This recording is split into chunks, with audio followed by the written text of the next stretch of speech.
Добро, почитувани представници на медиумите, почитувани граѓани, ние продолжуваме кампањата во вториот круг во општина Штип, убедени дека буквално ќе да завршиме работата и конечно и Штип ќе понеси победа и промените ќе бидат заокружени тука, исто така во Штип.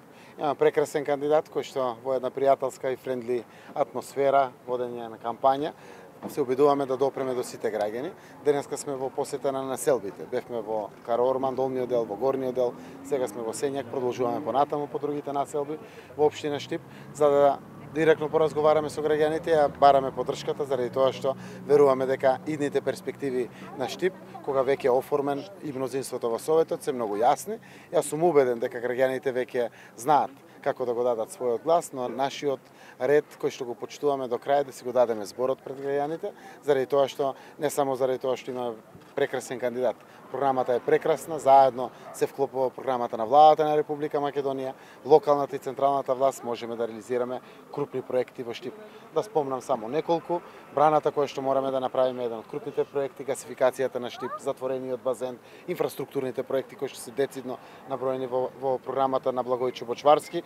Јас верувам дека ќе представуваат блескава иднина за сите граѓани и на центарот на нашиот источен регион, Штип, како што се личи. Ова што дополнително е новина во вториот дел на изборите, ние сме заедно појачени со ВМРО Народна партија, заедно со нас е Никола Тасев, членот на извршниот комитет на Народна партија.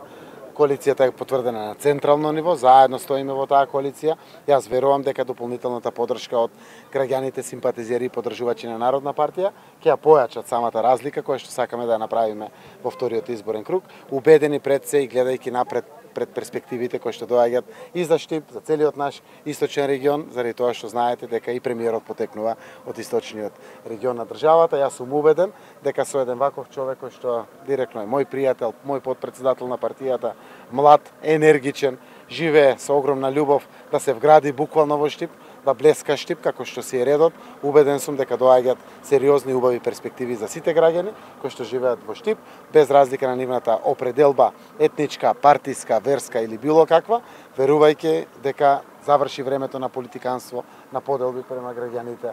Ние го почитуваме тоа што е слобода на изразување и тоа завршува буквално на 29 октомври. После тоа работиме во интерес на сите граѓани на општина Штип и во сите граѓани на Република Македонија.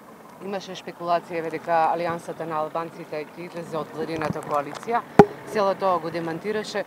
Меѓутоа, еве сега премиере, ве прашуваме вас дали имаше таква идеја?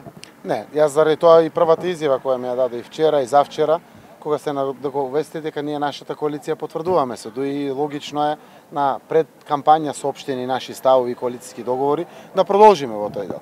Локалната власт е различна од централната власт и многу е легитимно што Зиедин Села и ДПА за реформи или како е тој ја нарекува Алијанса за албанците влегол во коалиција со БЕСАР. Јас немам проблем со тоа.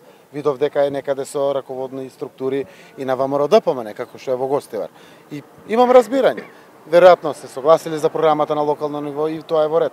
Ние сме со ДУИ во коалиција и ги поддржуваме кандидатите во тие општини и од тука не гледав ништо дека тоа би можело да влијае, освен ако Зиедин Села и неговата партија не одлучат да напуштат. Мене ми е драго, тој го потврди тоа, дека останува во владата, така да апсолутно продолжуваме понатаму. Јас знам дека парламентарното мнозинство ќе зајакнува. Има многу демократи луѓе, честни луѓе од опозицијата кои што беа не се согласуваат со ваквите политики на поделби, на национализми, на антагонизми во општеството на Македонија и доаѓа период на убави перспективи, на сплотеност, на дебата, на инклузивност на опозицијата внатре. Јас верувам дека неколку пратеници ќе се охрабрат да ги поддржат политиките кои што и требат на граѓаните, и требат на Република Македонија. Убеден сум во тоа, така да следува период на засукување на ракавите и работење во интерес на граѓаните на Македонија.